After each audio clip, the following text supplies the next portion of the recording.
Tudo começou em 1723, quando os portugueses introduziram o entrudo no Brasil. A palavra entrudo significa começo.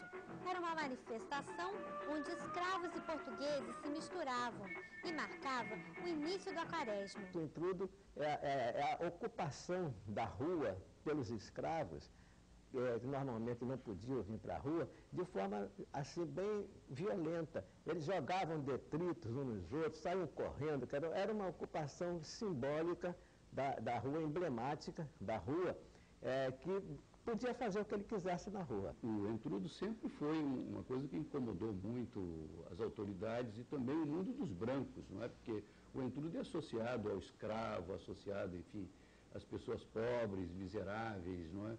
E violento também, inegavelmente violento. Em 1840, aconteceu aqui na cidade do Rio de Janeiro o primeiro baile carnavalesco.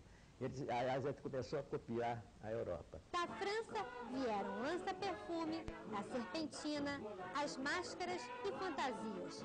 Da Itália, o confete. E até a música era importada. A moda era tocar valsas, tinha edições francesas e edições austríacas. As partituras vinham de fora do país. Em 1889, a jovem Chiquinha Gonzaga muda o ritmo dessa história. Da sua casa, no bairro do Andaraí, onde sempre ouvia os ensaios do cordão Rosa de Ouro, compõe em seu piano uma marcha em homenagem ao grupo. Sucesso absoluto, a música O Abre Alas é tocada até hoje em todos os bailes de carnaval. Essa canção, essa marchinha, nunca teve uma edição, né? E só mereceu um registro fonográfico mais de 70 anos depois. E, no entanto, sem partitura impressa e sem registro em disco, a marchinha ficou na memória do brasileiro. O carnaval, ele não tinha canções que eram próprias, compostas para o carnaval. O comum no carnaval, no começo, eram palavras de ordem, interjeições, gritos, isso daqui era o comum. Então, versos muito curtos, soltos, que não contavam história nenhuma, nem tinham, por exemplo, o que a gente poderia reconhecer hoje como a letra de uma canção. Já com a Chiquinha Gonzaga, ela começa a tomar um formato mais brasileiro, porque a Chiquinha observava muito o que os negros cantavam e ela se aproximava e ela levava isso para o piano e começou a transformar. A Chiquinha cria a música de carnaval com 18 anos de antecedência. É espantoso como essa mulher esteve na frente de tudo, né, na sua época. Apesar do grande sucesso dos bailes, foi com o povo que o carnaval ganhou o jeito brasileiro. Com a repressão do entrudo, os foliões tiveram que disciplinar as brincadeiras de rua e se organizaram da mesma forma que as procissões religiosas. Surgem os ranchos, os cordões e os blocos, que mais tarde vão dar origem às escolas de samba. No fim do século XIX, até os anos 30, existiram os ranchos. Ainda muito influenciados pela Europa, as fantasias imitavam os nobres da corte. Havia rei, rainha, mestre-sala e porta-estandarte. Apesar de menos violentos, ainda eram marginalizados. Em 1870, por aí, veio da Bahia para cá outro tipo de cultura negra, eram os negros sudaneses, que houve a decadência do cacau e do café na Bahia, e então, e perto da Guerra dos Farrapos, os negros vieram para a corte da Bahia. E a cultura dos negros sudaneses era diferente da cultura dos negros bantus, porque era a cultura mais ligada ao ciclo natalino. Também chamados de cobras ou cobrinhas, devido à sua forma, vieram os cordões, que mais tarde se transformaram em blocos. Ao som de instrumentos de percussão, negros, mulatos e brancos de origem humilde animavam as ruas do Rio. Os cordões realmente começaram a se instituir à medida que o carnaval começou a ficar mais domado, mais controlado, não é? Ao mesmo tempo, as sociedades carnavalescas também dominavam as ruas, ou melhor, seus carros alegóricos.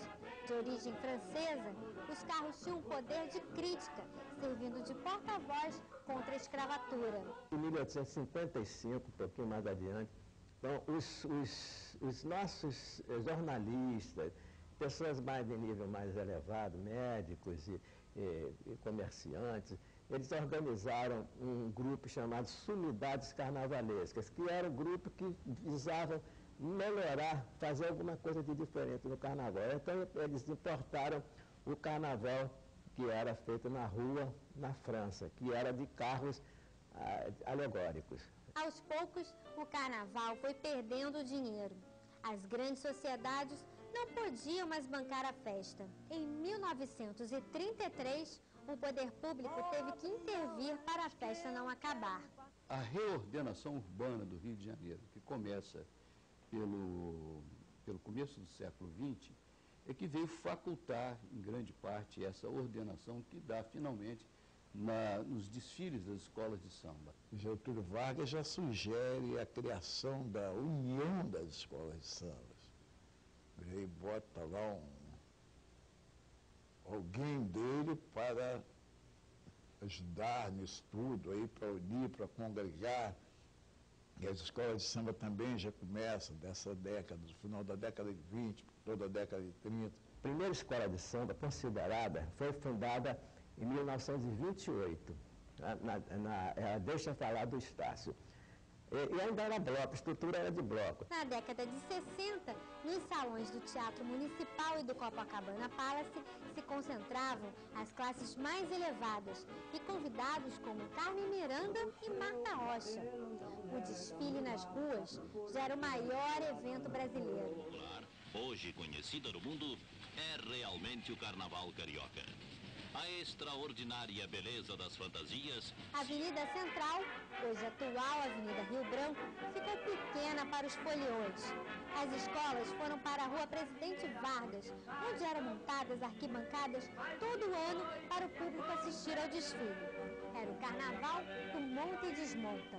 Se tivéssemos uma inteligência raciocinando no carnaval, observando o carnaval, teria visto que era necessário se criar uma pista definitiva para que o carnaval, daquele momento em diante, pudesse ter o seu produto favorecido pela indústria cultural. Só em 1984, as escolas ganham um palco definitivo. O recém-eleito governador Leonel Brizola resolveu criar o Sambódromo, idealizado por Oscar Niemeyer e Darcy Ribeiro.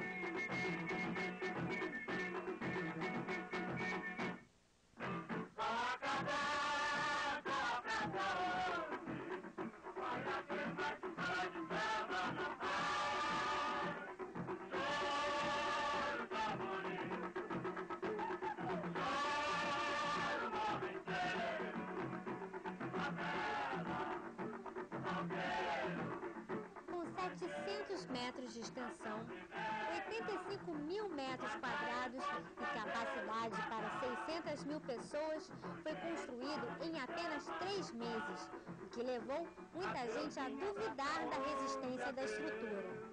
Ninguém imaginava que o Sambódromo iria estar de pé até hoje e ser o endereço da maior festa brasileira. Mas ficarás eternamente em nosso coração.